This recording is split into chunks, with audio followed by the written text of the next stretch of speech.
canção que é desse campo tão verde, que é do riacho de águas cristalinas, que é da esperança que eu vi ainda há pouco nos rostos tranquilos daquelas crianças, que é do amor, que é do perdão, que é da ajuda que se deve ao irmão, ou que é da ajuda que se deve ao irmão.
Noite.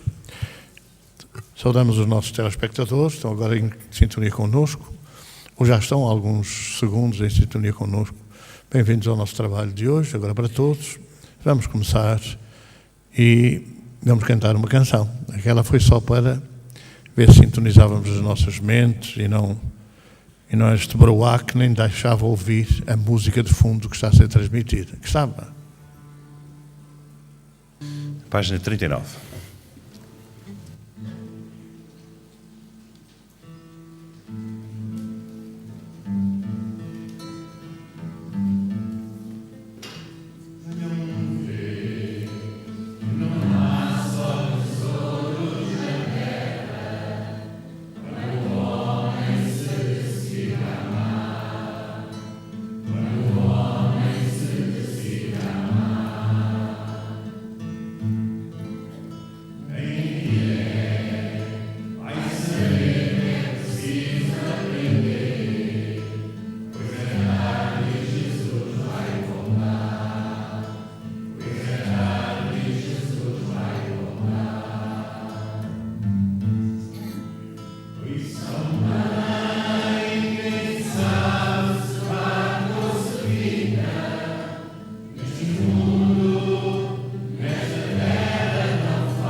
Pedimos, Senhor, a Tua proteção para os nossos trabalhos de hoje, a presença dos Teus mensageiros, a força, a graça e luz, para todos eles e também para nós, para que possamos fixar a nossa atenção na Tua mensagem e levar connosco aos nossos lares um pouco mais de coragem e de fé.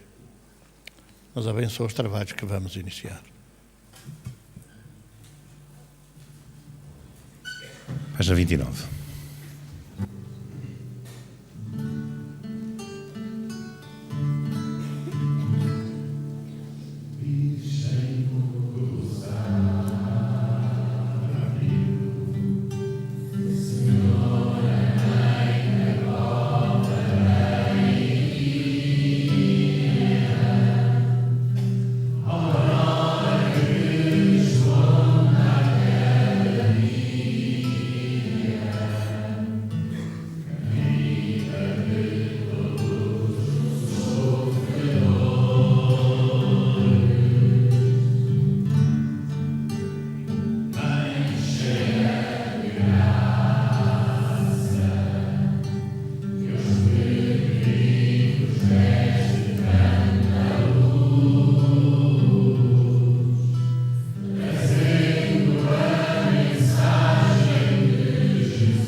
Pai nosso, que estais no céu, santificado seja o vosso nome.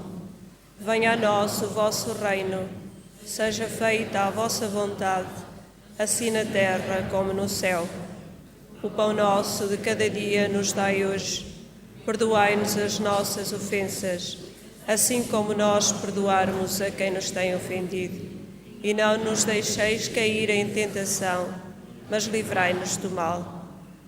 Ave Maria, cheia de graça, o Senhor é convosco. Bendita sois vós entre as mulheres. Bendito é o fruto do vosso ventre, Jesus. Santa Maria, Mãe de Jesus, rogai por nós, os pecadores, agora e na hora da nossa morte. Que assim seja. Bem-aventurados os que choram, porque serão consolados. Bem-aventurados os famintos e os sequiosos de justiça, pois serão saciados. Bem-aventurados os que sofrem perseguição pela justiça, porque é deles o reino dos céus. São Mateus, capítulo 5, versículos 5, 6 e 10.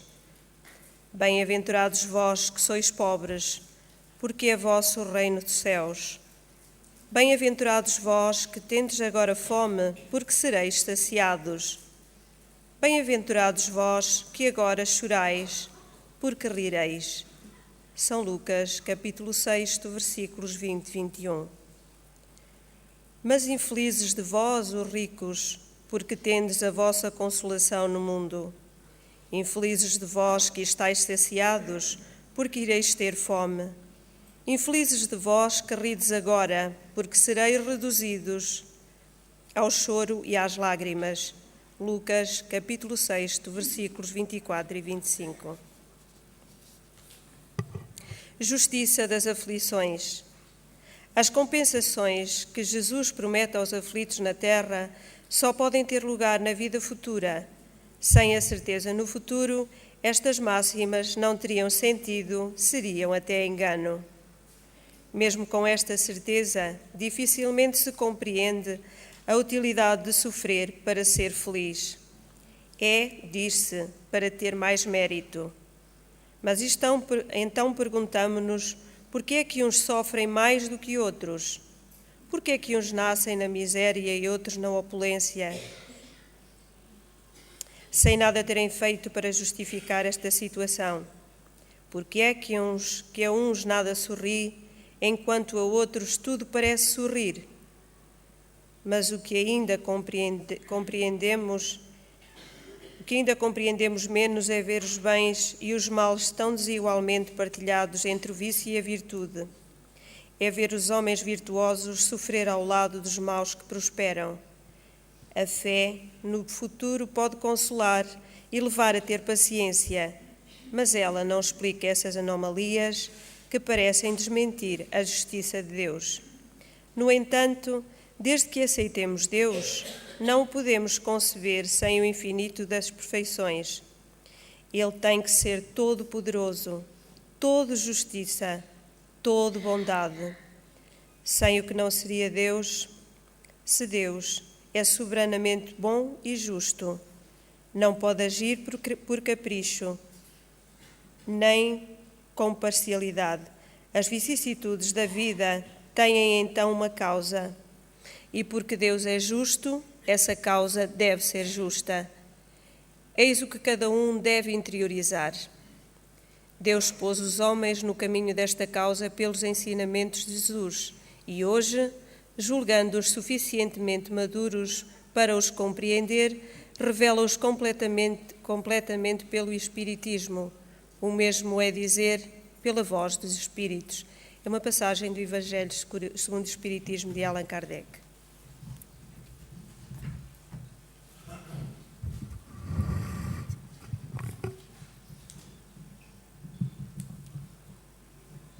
Na verdade, nós fomos durante séculos habituados a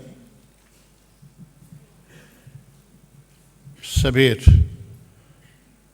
que dependia do arbítrio dos homens a nossa possível felicidade ou a nossa possível liberdade espiritual. Se nós formos fazer um inquérito aos cristãos, não falo nos católicos, aos cristãos de uma forma geral, embora os católicos sejam em maior número, não vamos fazer nenhum inquérito à religião católica, é aos católicos, ou aos protestantes, ou aos evangélicos, ou a todos esses grupos que estão integrados nos cristãos. Poucos saberão, e os poucos que possam saber, de alguma forma, resultam daquilo que os filmes hoje vão mostrando. Filmes de Hollywood, com certeza que também há filmes espíritas que mostram essa realidade, mas há filmes das várias instituições cinematográficas que vão trazendo a verdade de duas vertentes fundamentais. Uma é a comunicação dos espíritos. Quando os pequenitos na Cova da Iria viram a Senhora, foi uma manifestação do Espírito. Teve-se, como consequência, passado 15 anos, a ideia de que foi Maria Santíssima, Maria de Nazaré, Maria Mãe de Jesus, quem apareceu na Cova da Iria. É verdade que as crianças também não sabiam definir muito bem. Era um espírito mais brilhante que o sol, segundo as suas palavras. E realmente, quer dizer, não fazia a mínima ideia quem era a Mãe de Jesus, se era desta maneira, se era daquela maneira. Hoje também há a Mãe de Jesus negra, como é a Virgem de Częstochowa, na Polónia, que é a Virgem negra. Já não falo na Senhora da Aparecida, porque a Senhora da Aparecida no Brasil, de facto, não é negra, nem é mulata, nem é mestiça. Aquela estatueta que apareceu no fundo do rio, com os anos que ela esteve mergulhada na água, tornou-se escura. E então passou a ser chamada Senhora da Aparecida, que apareceu no meio do rio. E como já estava deteriorado pela água e pelo tempo, era uma virgem escura. Poderia ser mestiça, mas sabe-se que era uma imagem da Nossa Senhora da Conceição. A Nossa Senhora da Conceição, que foi proibida pelos dirigentes religiosos católicos, foi proibida de fazer parte das figuras, dos espíritos luminosos, foi proibida para os negros. Os negros do Brasil estavam proibidos de falar em Nossa Senhora da Conceição. E então passaram a designá-la como Iemanjá, a deusa das águas, a Senhora das Águas. Já há muitas senhoras, mas certamente que nós sabemos que Maria era nazarena, pertencia aos nazarenos, e os nazarenos eram, de uma forma geral, louros, usavam os cabelos até aos ombros. Não eram, como aqui há uns 2 ou 3 anos apareceu aí, digamos, num arranjo informático de qualquer gente da Suécia ou da Noruega, dos países nórdicos, que aparecia Jesus como assim um mestiço, cabelo negro, bem encarapinhado e tal. Segundo um crânio que tinha sido descoberto do século II, e até imaginaram que aquilo seria Jesus, e fizeram uma adaptação, e fica uma figura realmente, que não é aquela figura que passou à história como sendo nazareno, como sendo de facto Jesus Nazareno, Jesus de Nazaré, como sendo de facto louro, com os cabelos compridos e olhos azuis. Enfim, quer dizer, tudo isso resultou muito das deturpações, das alterações que foram feitas ao longo da história. Jesus, mais do que ninguém em toda a história religiosa, comprovou que os espíritos se comunicavam com a Terra. Mais do que ninguém. Se nós formos pegar no Evangelho e lermos de fio a pavio, de uma ponta à outra, nós vamos ver numerosíssimas manifestações dos espíritos.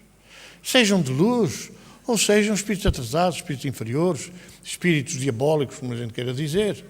Nomeadamente quando aparece o endemoniado gadareno, o endemoniado de Gadara, que vivia nas furnas.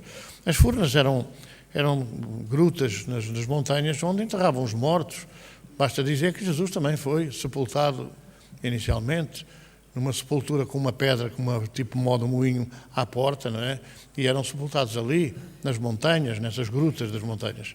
E, portanto, quer dizer, ele vivia, esse homem de Gadara, vivia perseguido, envolvido, subjugado pelos espíritos inferiores. Quem és tu, Jesus de Nazaré? E tu quem és? Respondeu Jesus. E aquele endemoniado respondeu: nós somos legião. Era um homem. Porquê é que falou em nós? Porque era um porta-voz de uma legião de espíritos. Legião é uma quantidade grande de espíritos, era por similitude com as forças de Roma, com as tropas de Roma, com os exércitos de Roma, que eram constituídos por legiões. Hoje há pelotões, companhias, batalhões, regimentos, etc. Mas, naquela altura, eram as legiões romanas, que eram grupos de soldados, grupos de tropas, comandadas por centuriões, etc. Porque também havia uma divisão que era a centúria, fazia parte das legiões. E, portanto, como era muita gente, a legião, então, nós somos legião, eram muitos espíritos. Dizem os entendidos da matéria, que fazem análise sobre isso, que quando eles disseram não nos expulses, manda-nos para aquela vara de porcos, Jesus fez-lhes a vontade. E os porcos, que eram em número, segundo os textos, mais de 2.000, mergulharam no mar.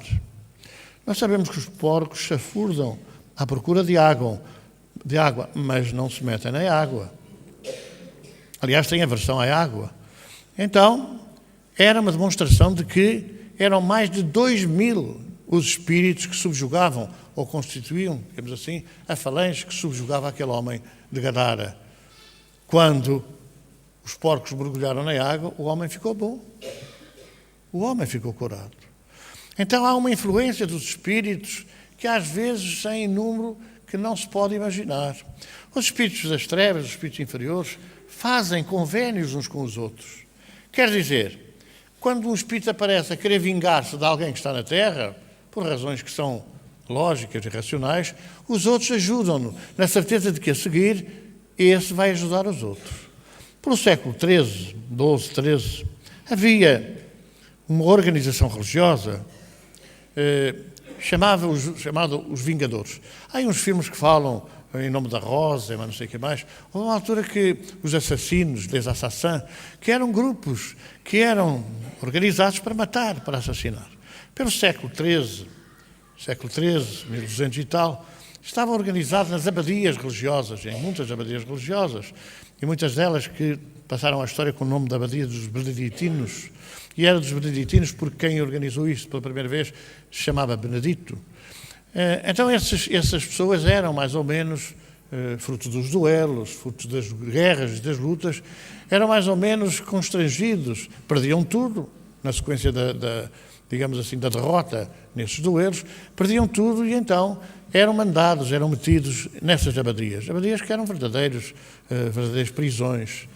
Então depois organizavam-se dentro dessas abadias para se vingarem daqueles que tinham sido responsabilizados pela sua situação, porque era uma situação social. Toda a gente já sabia, quando alguém fosse derrotado numa coisa dessas, não é? Num duelo, pois com certeza que perdia todo, perdia a família, ficava mal visto socialmente, e só lhe restava abrigar-se nessas abadias, nesses conventos, onde, nas suas, digamos assim, nos subterrâneos, se faziam coisas incríveis, coisas inacreditáveis. Camilo Castelo Branco traduziu ao português um livro chamado Uma Freira no Subterrâneo. Uma freira no subterrâneo foi alguém que depois foi descoberto que estava no subterrâneo, torturada, batida num cubículo que não tinha mais de 1,5 metro de altura, 2 metros de comprimento. Quando ela saiu, essa freira quando saiu, que foi descoberta quando saiu desse subterrâneo, ela não se conseguia endireitar, vivia corcunda, porque ela não se levantava, não tinha altura para se levantar. E isso resultava, esse ter mergulhado naquele subterrâneo, naquela prisão, naquela cela, isso resultava de ter o posto a servir o prazer de determinados sacerdotes que se usavam das freiras. Ela que tinha sido obrigada pela família a ser freira porque se tinha permitido desafiar o poder paternal no casamento, na sua ligação afetiva. Mas eram práticas usuais. Entendia-se a religião como se fossem os homens a mandar. E daí ter surgido a ideia de que os dirigentes religiosos eram nomeados por Deus, eram os representantes de Deus na Terra. Portanto, há coisas de um arbítrio tremendo. Nós publicamos o livro Labirintos do Ódio, da Traição e da Dor, que fala exatamente numa horda, num grupo de encapuçados. Pois é nessa altura, nessa altura da abadia dos beneditinos, ou outras abadias que havia espalhadas por toda a Itália, por toda a Europa, é nessa altura que esses vingadores se organizavam nas abadias para se vingarem daqueles que os tinham lá posto, daqueles que tinham publicamente desonrado o seu nome e a sua família. Saíam pela calada da noite, eles faziam um juramento esse juramento era claramente: eu aceito que me ajudem e comprometo a ajudar aqueles que me ajudarem. Então, se havia um que ia vingar-se de alguém, saíam encapuçados pela noite, saíam encapuçados dessas abadias e depois iam vingar-se. Alguns, a vingança era por sequestro e levarem para os subterrâneos das abadias e depois ali fazerem torturas e coisas desse género. Agora perguntamos nós, e quem era essa gente terrível? Quem era essa gente terrível? Jesus abriu as portas ao entendimento dessas coisas, mas ninguém quis dar muita importância a isso. Não era só a comunicação dos espíritos, era também o nascer de novo, o nascer outra vez, o renascer. Que na época tinha uma palavra para designá-la que era ressurreição. Ressurgir na carne, ou ressurgir da carne. Nós vamos ver nos textos que quando se refere, por exemplo, a Jesus, ressurgiu da carne, isto é, ressuscitou da carne. Mas quando era, por exemplo, Lázaro, que é um outro fenómeno muito particular, quando Lázaro voltou à vida, ele ressurgiu na carne. Mas havia um outro ressurgir, que era o nascer de novo, que era o nascer em novo corpo, em nova carne.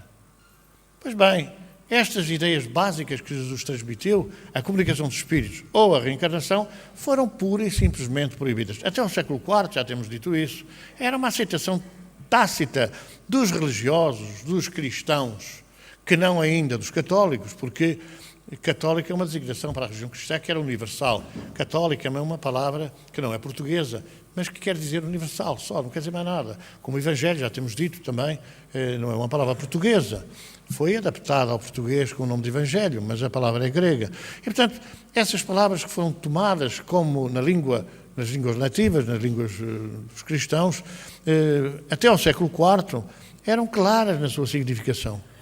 Ressurgir na carne era nascer outra vez pelo corpo e transformar-se em espírito. Era a reencarnação. Encarnar de novo, tomar de novo conta de um corpo. Reencarnar. Encarnar outra vez. E eram verdades indiscutíveis e absolutas. Hoje, se nós formos perguntar, mesmo aos cristãos, se acreditam na reencarnação, alguns poucos dizem que acreditam. Outros poucos dizem, eu acredito, mas não posso, que é pecado. Se perguntarmos se acreditam na comunicação dos espíritos, alguns acreditam. Mas alguns outros, muitos, a maior parte, nem quer ouvir falar nisso, que é pecado mortal. Por exemplo, está considerado que pactuar com o espiritismo é um pecado mortal. Isto quem é que escreveu? Moisés, já temos dito isso, mas já não escreveu nada disso. Ninguém sabia lá o que era espiritismo. Só a partir do século XIX é que a palavra espiritismo apareceu, século XIX. Durante esses séculos todos, e mais uns 15 antes de Cristo, nunca ninguém falou nessa coisa de espiritismo, porque não havia. Agora, comunicação dos espíritos, isso havia. Quando é que foi proibida a comunicação dos espíritos? Foi proibida. Eu tenho dito a alguns sacerdotes, amigos, mas se é proibido, é porque existe. Porque uma coisa que não existe, não é preciso proibir. Não existe. Mas proibiu-se. Então é porque existia. Importa saber se os espíritos são de Deus. Existia. É João a escrever na sua primeira epístola. Portanto, os espíritos comunicavam-se connosco. Os espíritos comunicavam-se connosco. Como é que se comunicam os amigos? Pelo bem. Com amor. Sugerindo. Avisando. Alertando. Não é noticiando. Porque se vier um espírito dizer, vais ter um acidente. Não é bom. Não é um bom espírito. Porque um bom espírito não dá maus frutos. Uma árvore boa não dá maus frutos. Eu posso dizer assim, vais ter um acidente. Eu nunca mais saio de casa sem pensar, vou ter um acidente. E acabo por ter um acidente. Acabo por me distrair e ter um acidente. Então os bons espíritos não vão dizer, vais ter um acidente. Podem vir dizer, cuidado, atenção, não andes depressa, descansa, não faças viagens longas todas seguidas. Podem vir dar uma série de conselhos. Mas não vai dizer que nós vamos ter um acidente. E não vão dizer que vamos ter uma doença gravíssima. Não vêm dizer. Eu tenho uma familiar, teve uma doença grave, acabou por desencarnar com isso. E só descobriu uma noite, já muito perto já por volta da meia-noite, quando uma entidade, por determinadas circunstâncias, se manifestou e lhe disse: vais ao médico, hoje não, que já é muito tarde, mas amanhã a primeira coisa que fazes, vais ao médico. É claro que era uma doença grave. Mas não lhe disse: tens uma doença grave e vais morrer, mas não sei o quê, porque não seria um bom espírito uma coisa dessas. Vais ao médico, o médico vai diagnosticar o que é preciso fazer. O que é preciso fazer? Mas não venha atemorizar ninguém. Tu vais ficar desempregado. Tu não vais conseguir emprego. Tu não vais conseguir dizer o ano. Tu não vais... Isso não são bons espíritos. Então importa saber se os espíritos são de Deus. João, primeira epístola. São avisos que vêm de longa data e que se perderam a propósito de quê? Como é que um bom espírito vem dizer assim: não vai nada para o inferno, que isso não existe, tens que te modificar, tens que transformar a tua vida, tens que vigiar os teus sentimentos, os teus pensamentos, os teus atos, tens que mudar, tens que transformar. Isso é um bom espírito que nos vem fazer sugestões boas. Agora, tu já estás condenado, nunca mais te safas, tens um pecado mortal, já não te safas mais, vais para o inferno. Não pode vir fazer uma coisa dessas, porque nós estamos condenados à perfeição. Só há uma coisa que é inexorável, que não há discussão, é a nossa evolução. Ou queremos e fazemos-lo mais depressa, ou não queremos, vai ser mais devagar e vai ser pela dor. E vai ser pelo sofrimento. Porque Deus é bom e não quer que as suas criaturas vão para o inferno. Agora, o inferno é uma coisa transitória. Se nós fizermos por isso, libertamos-nos dos erros, das dívidas. Se nós não fizermos nada, vamos continuar a carregar com elas. Eu vi uma história muito curiosa aqui há uns anos, por um preto velho. Alguns espíritas pensavam, aqui há umas dezenas de anos atrás, que preto velho não é espírito que trabalha num centro espírita. Preto velho trabalha nas umbandas, trabalha na quimbanda, trabalha no terreiro, trabalha por aqui, etc. Mas não trabalha no centro espírita. Isso é uma ilusão, isso é uma mentira. Nós sabemos que muitos daqueles que eram considerados pretos velhos, que eram ouvidos nas tribos, que eram ouvidos nas senzalas, exatamente porque era a voz da experiência, que foram antigos egípcios esclavagistas, que dominaram, escravizaram o povo, muitos judeus, e então pediram, num ato de humildade, que lhes fosse permitido continuar ainda como negros, porque a condição de negro é uma condição de subserviência, de inferioridade. E então eles queriam continuar a exercitar a sua humildade, sentindo-se inferiores, ou pelo menos sentindo-se sujeitos a serem considerados inferiores por aqueles que nós hoje somos, não é?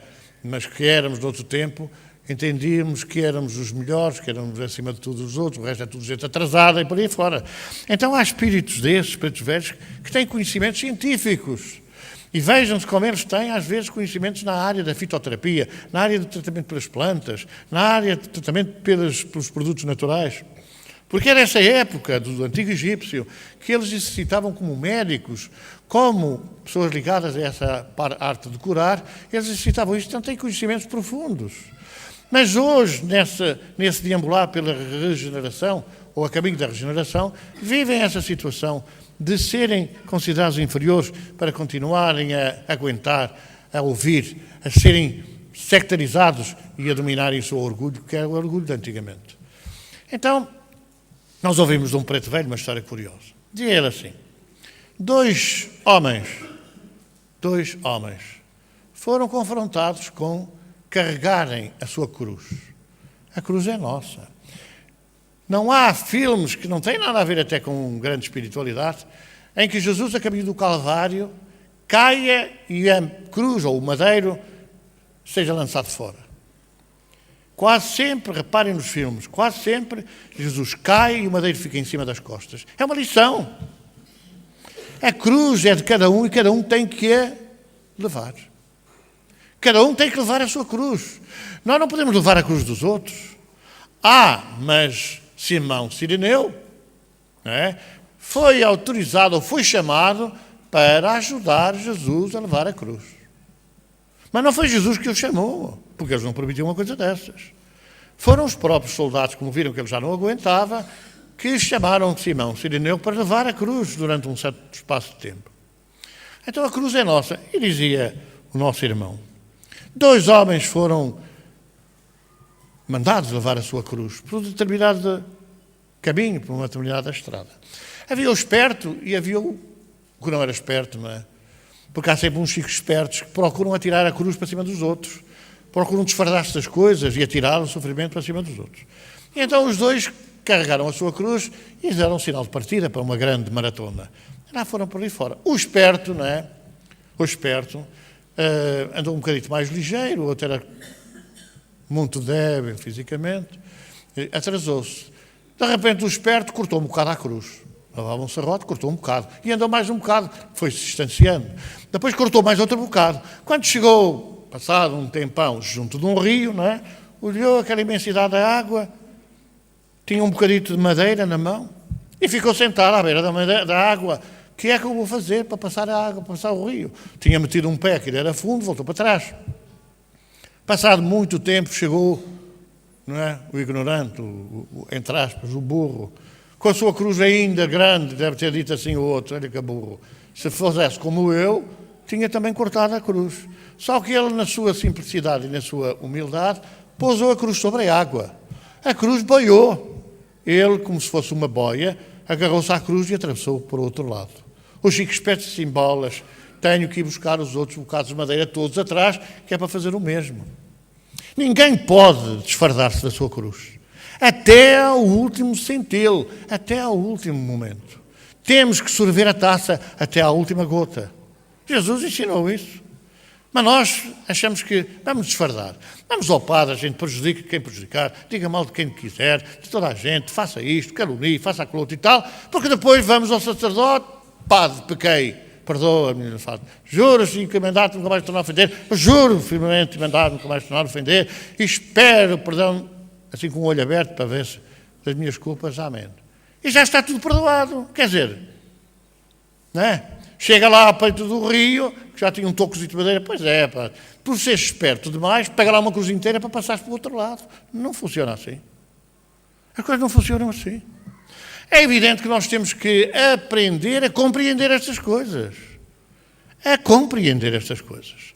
Porque é que os espíritos se agarram a nós para se vingarem? Tem que haver uma razão. Não voltes a fazer. Tem que haver uma razão. Porque nenhum espírito nos quer mal sem haver uma razão objetiva. Sem haver uma razão concreta. Ninguém nos persegue se não houver uma razão substancial, de lógica e de alguma forma, de justiça. Não é? Ai, como fizeres, acharás. Não é preciso ser pelas nossas mãos, que a pessoa vai achar aquilo que nos fez. Mas Deus pode tardar, mas não falta. Na hora própria, a cobrança vai. Até ao último centelo. Ora, nós precisamos entender o porquê dessas coisas. Nós vemos aí pessoas a darem-se mal umas com as outras, insultarem-se, prejudicarem, caluniarem e tudo mais. Morrem como se fosse um descanso. Não é descanso nenhum. Isso é uma ilusão. Pelo sim, pelo não, mas é cremar, porque cremar, olha, morre o bicho, morre a peçonha. Mas o cremar não funciona, a não ser...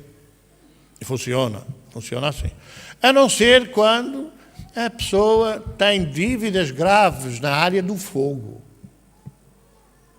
Contam os espíritos que isso, aqui há uns anos atrás, era frequente. Agora também vai sendo de vez em quando, mas não é uma coisa tão frequente. Os indigentes que morrem à beira da estrada, ficam caídos, que ninguém reclama o corpo, eram utilizados, metidos em arcas congeladoras, não é?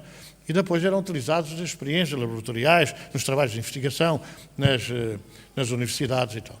E então contam os espíritos que, certa feita, um desses indigentes foi levado para um laboratório de pesquisa, de investigação. E claro, ali, como é que se faz, por exemplo, uma autópsia? Não é? Imaginem, uma autópsia. Mas não foi quem a pensar nisso até logo à noite, depois não dorme. É uma rebarbadora, não é? A cortar o peito para ver o que é que está lá dentro, que estava errado. É uma rebarbadora a abrir o crânio, para ver o que é que dentro do crânio. É uma rebarbadora. E o espírito, na sua ignorância, sofria terrivelmente. Cada vez que lhe cortavam, ele depois acabou por vir pedir anestesiem os corpos antes de iniciarem as autópsias ou antes de iniciarem estes trabalhos de investigação, anestesiem.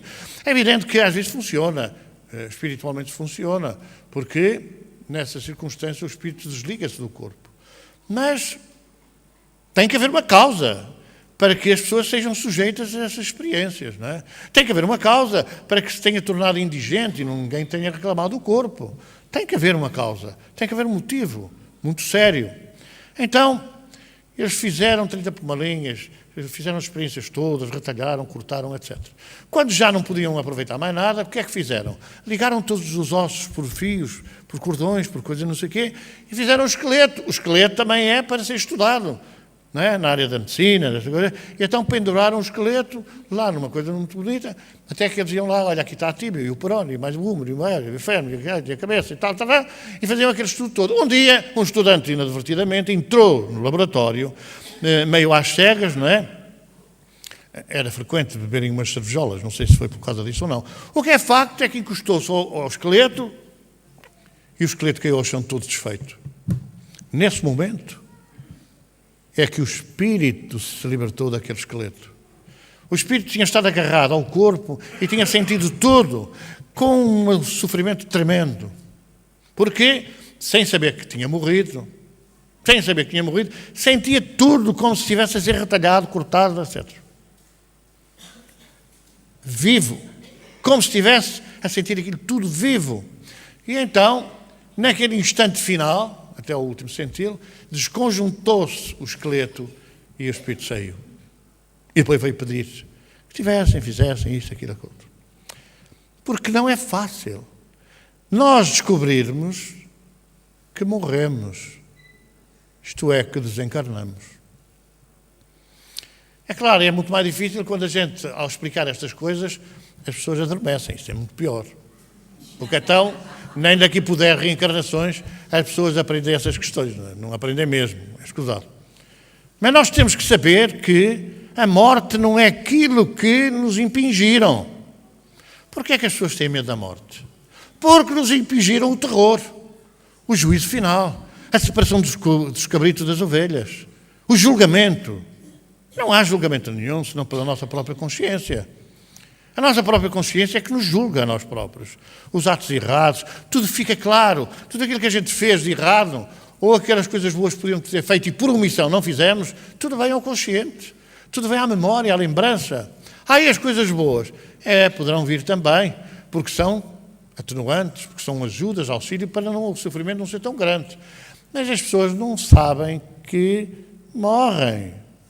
Porquê? Porque fomos habituados, nós, os religiosos, a ir à presença de Deus para o julgamento. Tão logo morremos, nem sequer é definido que a morte é do corpo, não é da alma, a alma não morre, mas nós estamos com a ideia que vamos à presença de Deus para o julgamento. E vai daí, começamos a olhar para todo lado, onde é que está esse Deus? Não está, então não morremos. Ainda não foi desta. É como a gente adorme à noite, é morte. É um treino para a morte. É um treino para a morte. A gente adormece e acorda no corpo. Adormece e acorda no corpo. Chega a uma altura que adormece e acorda fora do corpo. E não se dá conta. Porque o nosso corpo espiritual é uma cópia, é uma matriz do corpo físico. Temos todas as feições daquela forma de ser, temos gravado no corpo espiritual. Nós olhamos, somos nós, não morremos. E quando a gente ouve alguém dizer morreu, não é verdade, não sei quantos, não me enterrem. E eu já não estou como ao outro, que estava a ver passar um funeral e a certa altura passou lá a carreta, passou lá o carro fúnebre, não é? E ele viu, que a grande médium, ele viu o espírito a correr atrás da urna, leva o meu corpo, a gritar por ali fora. É uma mediunidade um bocado interessante, não é? É o espírito a correr atrás do corpo. O espírito, às vezes, coitado, está ali adormecido por uma doença gravíssima que foi a causa da sua separação do corpo, agora a correr atrás da urna. Onde é que leva o meu corpo? Onde é que leva o meu corpo? Embora é verdade que nós devemos evitar o choro, o ranger de dentes, aquela coisa toda, aquela às vezes falsa, não é? Antigamente até se contratavam pessoas para chorar, que era para o espírito e todo satisfeito, todo contente. Aí tanta gente a chorar por mim. Mas eram contratados e pagos para isso. As carpideiras, não é? Faziam vida daquilo. E carpiam as mágoas dos outros. Mas isso não é assim, quer dizer. Nós não vamos à presença de Deus, vírgula, não morremos, ponto final. E para onde é que vamos?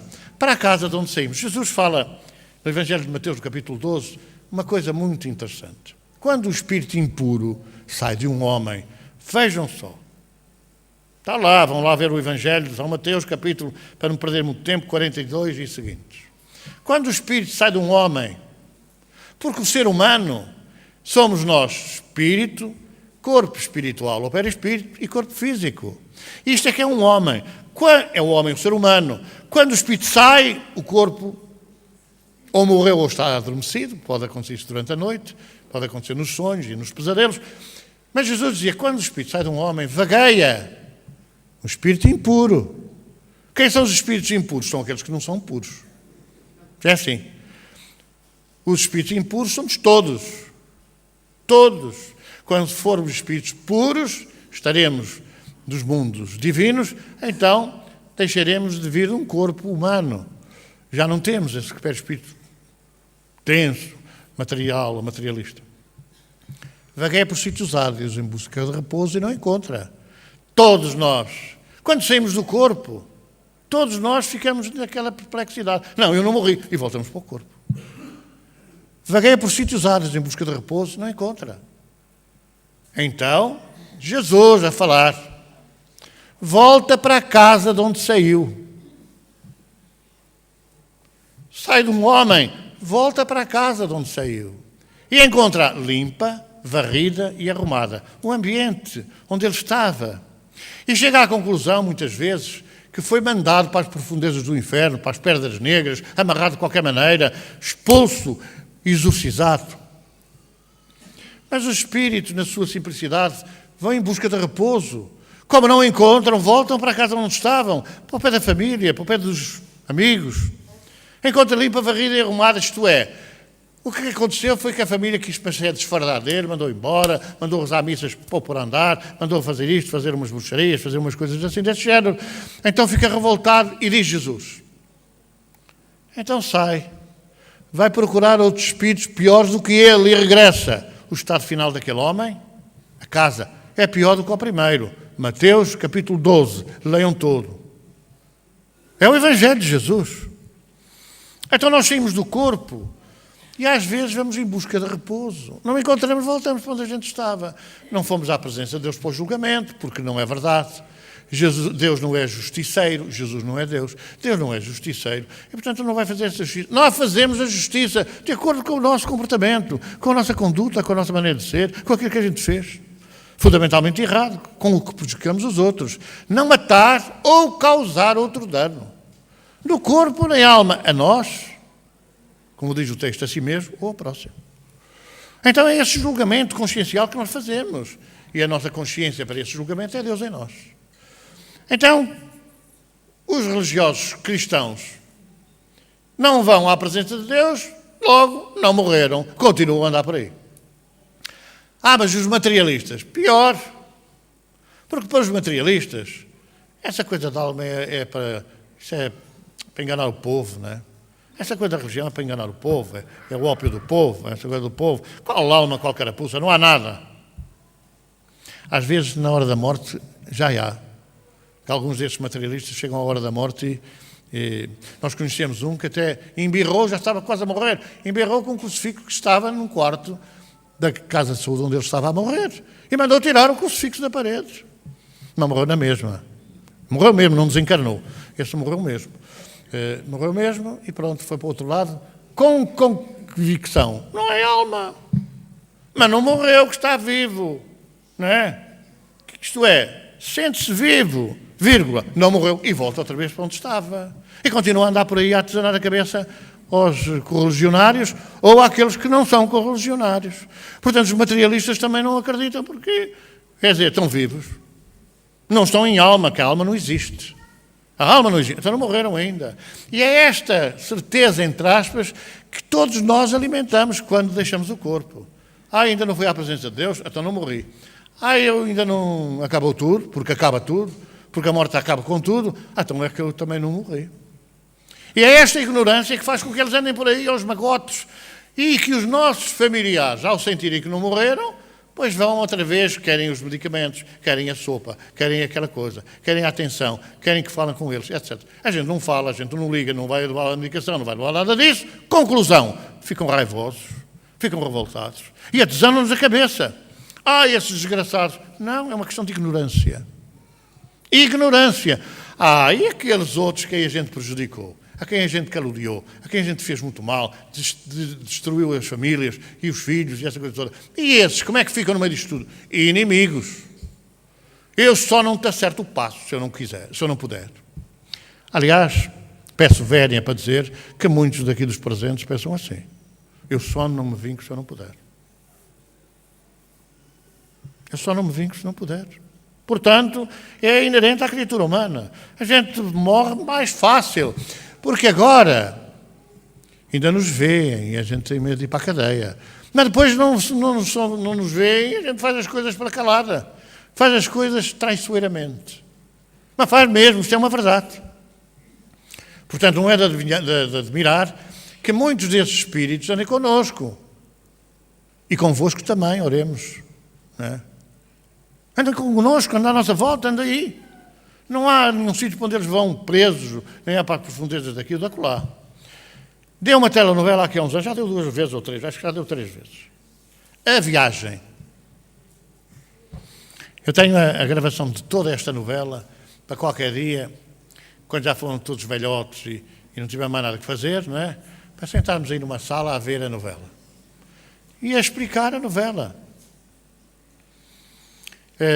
Essa novela, A Viagem, é baseada num livro chamado Memórias de um Suicida, de Camilo Castelo Branco, psicografado por Ivone do Amaral Pereira. Memórias de um Suicida. São cerca de 100 episódios.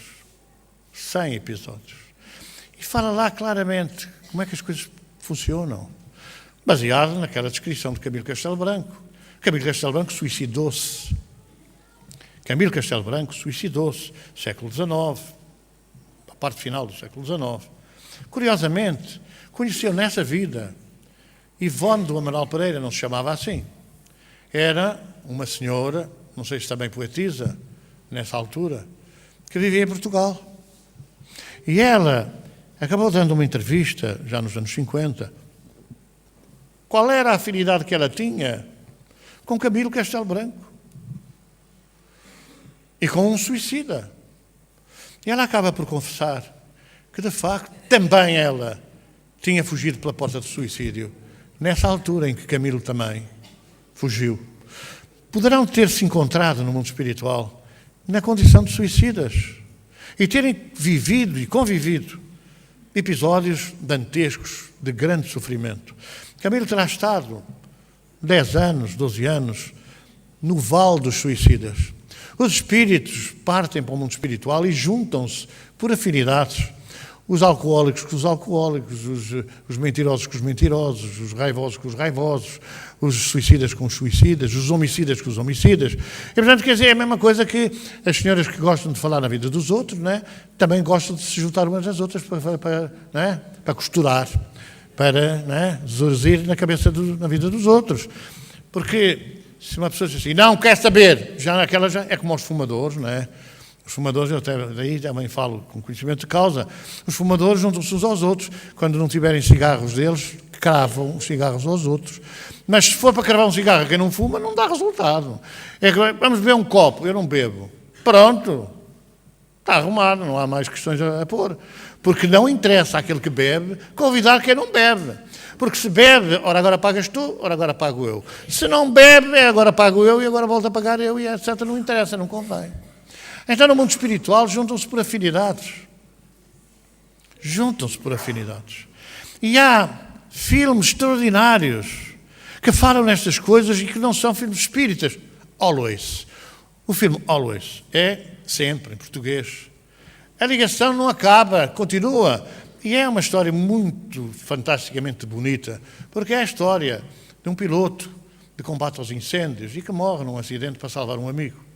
E que deixa a sua noiva na terra, um desgosto tremendo. E conta como é que ele vai avançando a proteger, até que chega um ponto em que ele influencia um companheiro para a sua mulher, entre aspas, para a sua noiva que ficou na terra. E se torna ele mesmo o anjo da guarda, o anjo protetor, os guias, vá lá, o guia daqueles que ficaram na terra. É um filme lindíssimo, mas que as pessoas olham para aquele filme, não, foi um acidente, o avião caiu, morreu queimado, mas não sei o quê. Aliás, é um filme tão curioso que quando ele cai e morre, não é? Vê-se depois toda aquela extensão queimada, toda queimada, como vemos aí nos nossos incêndios, não é? Tudo queimado. Exceto que, no meio daquela fornalha, entre aspas, apagada, aparece assim uma coisinha, parece um oásis toda verde, toda verdejante. No meio daquele bocadinho da relva, não é? Está o morto, entre aspas, está o espírito desencarnado. Sentado numa pedra está julgo que é Catarina Hepburn, que é uma atriz muito curiosa, vestida toda de branco, à maneira, não é? Calças brancas, aquele coletezinho de senhora todo branco, sentado numa pedra. E diz ele, olhou, acordou e disse, mas eu ainda há 20 minutos estava ali em cima. E diz-lhe ela, só que esses 20 minutos representam 6 meses na vida. Ele esteve como se fosse 20 minutos, teve 6 meses ainda para acordar espiritualmente. E nós vemos aí às vezes médiuns que recebem logo os espíritos no dia da morte e não sei quantos. Aquilo é uma tourada, quer dizer, uma coisa maravilhosa. Como se fosse possível que a pessoa desencarne assim, de uma forma não esperada, e já está toda acordada a pensar que não é verdade. Não é verdade mesmo. Mas ele não deu conta de que tinha morrido na hora, só mais tarde. Só mais tarde. Então é necessário nós apercebermos desta realidade. O que é a morte? Para que acabe o medo da morte? A vida continua, disse Jesus. O meu reino não é deste mundo. Vou preparar-vos o lugar. Tanta esperança. Eu rogarei ao Pai e virá outro Consolador, que em meu nome lembrará o que vos tenho dito, esclarecerá todas as coisas. Então a morte tem que ser um consolo. Nascer é prisão. Morrer é libertação. Enquanto a gente estiver no corpo, não pode sair dali. Está amarrado, está preso ao corpo. E tem que passar as vicissitudes do corpo. Quando nós nos libertamos do corpo, seria bom que nós nos libertássemos mesmo. Que deixássemos de estar ali amarrados, ali agarrados. Por causa das coisas da terra. Porque a gente não quer morrer. Mas não há morte. Como é que um corpo completamente deformado, completamente estragado, destruído, nos serve para passarmos bem? Se em vida a gente não passa bem, num corpo que está doente, que está no fim do seu percurso na Terra, então é preciso que nós cuidemos de acordar fora do corpo, porque senão vamos acordar no corpo. O problema está que quando a gente é enterrado, vai acordar lentamente, com a comichão, com a bicharada toda a comer. Há pessoas que nós conhecemos que apareceram aqui no centro com o corpo todo em comichão, mas não tinham sarna, não tinham essas doenças que são conhecidas, não tinham nada disso. Mas sentiam o quê? Agarrados ao corpo, sentiam o apodrecimento do corpo e os bichos a comer o corpo. Então eram essas comichões que transmitiam aos médiuns. Até se for cremado, se for cremado, os bichos nem sequer têm tempo de provar se está salgado ou se está insócio. Não tem tempo. Mas o aquecimento não vai escapar. O espírito expulso violentamente do seu corpo pelo fogo não vai escapar. Agora diz assim, credo, se calhar noutra vida eu peguei fogo a uma mata, alguém morreu por minha causa, não quero ser cremado. Isso é igual, porque se tiver que passar por determinada situação, vai passar por essa situação.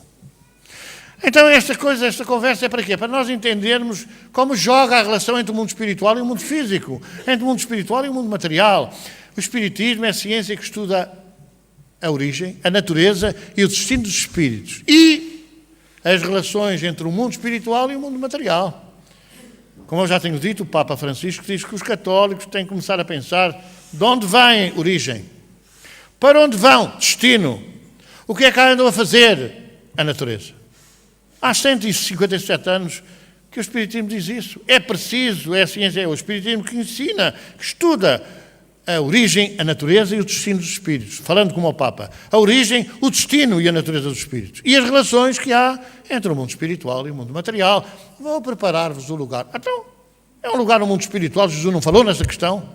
Não falou nesta relação entre o mundo espiritual e o mundo material? Não falou com os espíritos? Não expulsou os maus? Não alimentou os bons? Não esclareceu essas coisas? Porque é que nós fugimos desta realidade? E andamos apavorados com a morte. Ninguém tem pressa, eu não tenho pressa de morrer. Quando chegar a hora, chegou. Mas não tenho pressa. Não pense, não tenho pressa. Devagarinho, quando chegar a hora, tudo bem. Lá vamos na nossa viagem, que é obrigatória. Agora, não temos é que ter medo de morrer. Porquê? Nós só precisamos ter medo se a nossa consciência estiver muito pesada e então devemos pedir a possibilidade de ir libertando a nossa consciência desses erros, desses crimes. Enquanto cá andarmos, nós temos que fazer por isso, por nos aperfeiçoarmos, por mudarmos a nossa conduta, por vigiarmos pensamentos, palavras e obras, por aprendermos aquilo que Jesus ensinou, lembrar aquilo que Ele falou e aprender, esclarecendo todas as coisas. Quando a gente estiver aprendido e estiver esclarecido, com certeza que o futuro não custa. Com certeza que o presente custa menos, porque ninguém gosta de sofrer, bem entendido. Mas se a gente sabe por que sofre, ainda vai esbatendo um bocadinho a dor. Agora, o mal é quando a gente não sabe porque é que sofre. Vivemos desesperados, revoltados e não aceitamos o sofrimento porque não é justo. Eu nunca fiz mal a ninguém, eu nunca menti, eu nunca caluniei, eu nunca fiz nada. Agora! Então, se eu não fiz agora, estou a passar por essas consequências, fiz antes. Se não fiz agora, fiz antes.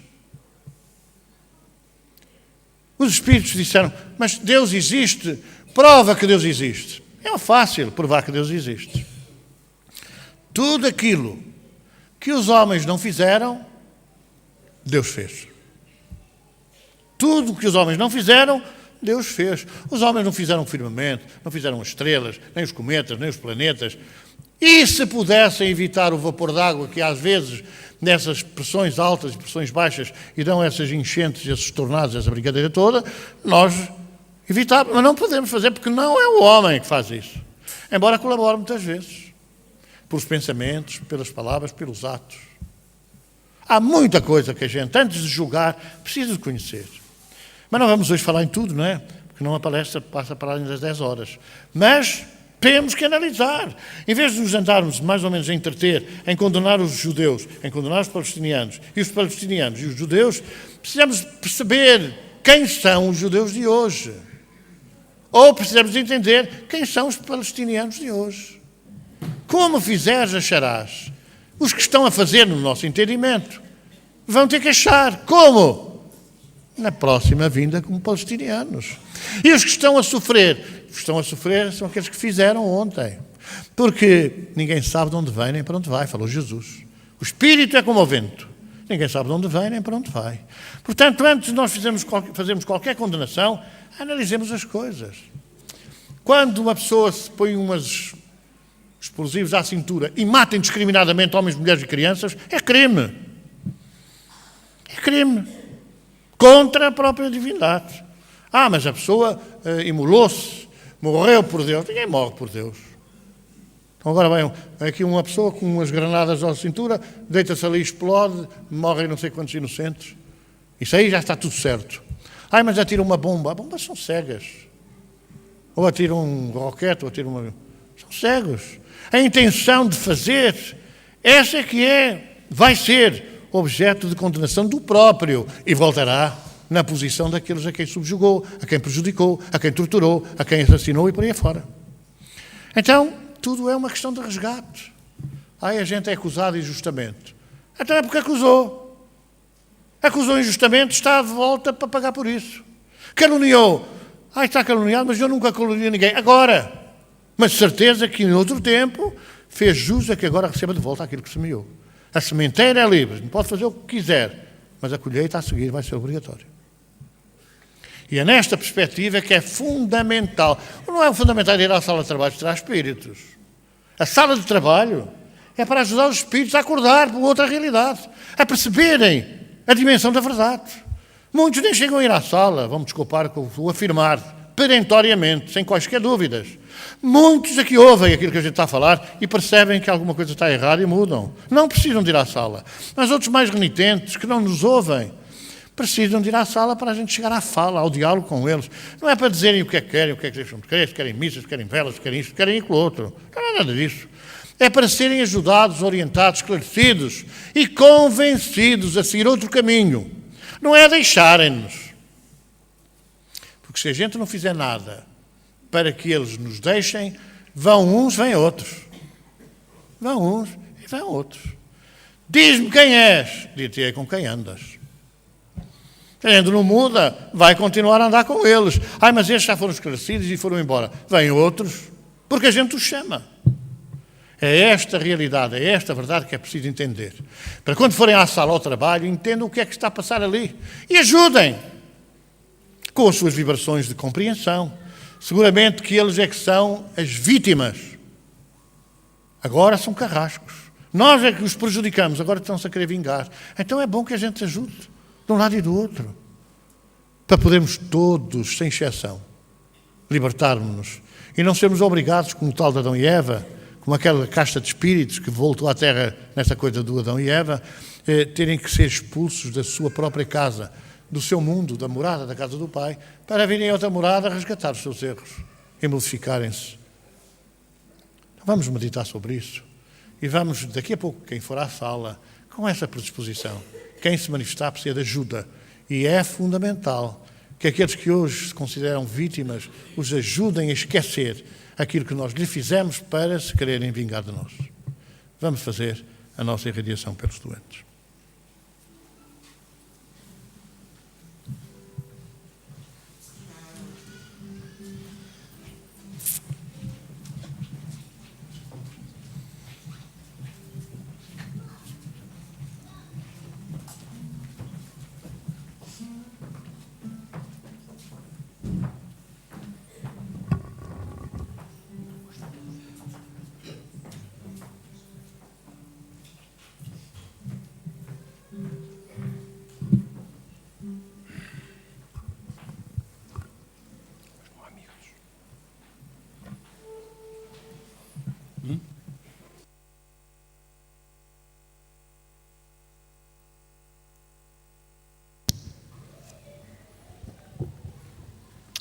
Vamos cantar na página 20.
Vamos pensar em todos aqueles nossos irmãos que sofrem.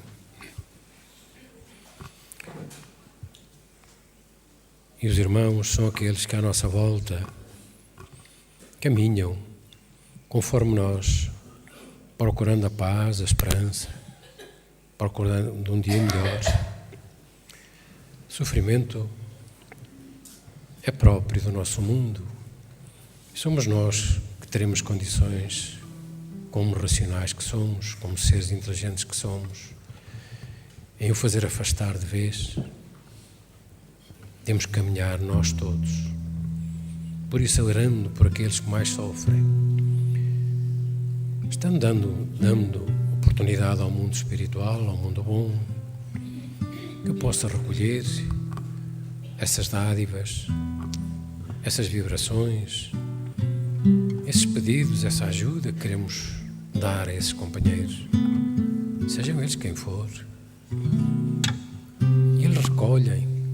O mundo espiritual tem as suas equipas que vêm a estes ambientes e a todos os locais onde se propicia essa oportunidade de doar um pouco das energias, das vibrações de paz.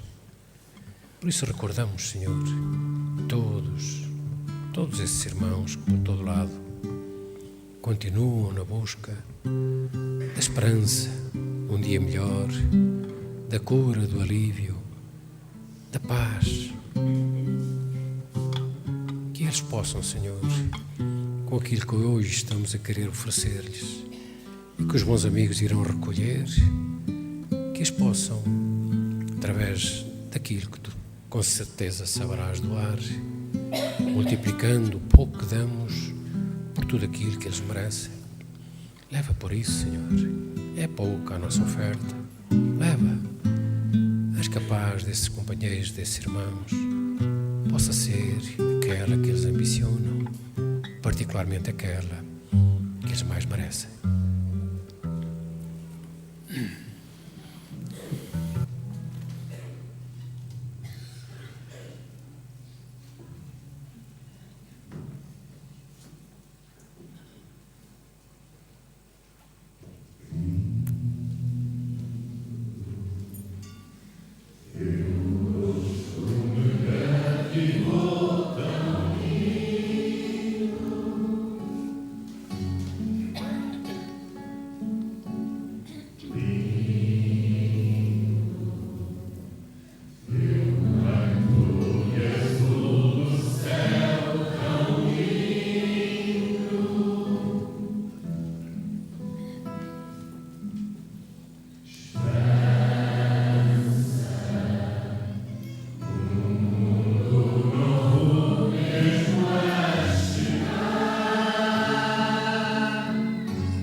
E a partir de agora nos despedimos dos nossos telespectadores que nos acompanharam pela TV Espírita, que tenham recebido a nossa audição em boas condições, caso esperamos, próxima segunda-feira, se Deus quiser, a partir das 20h30.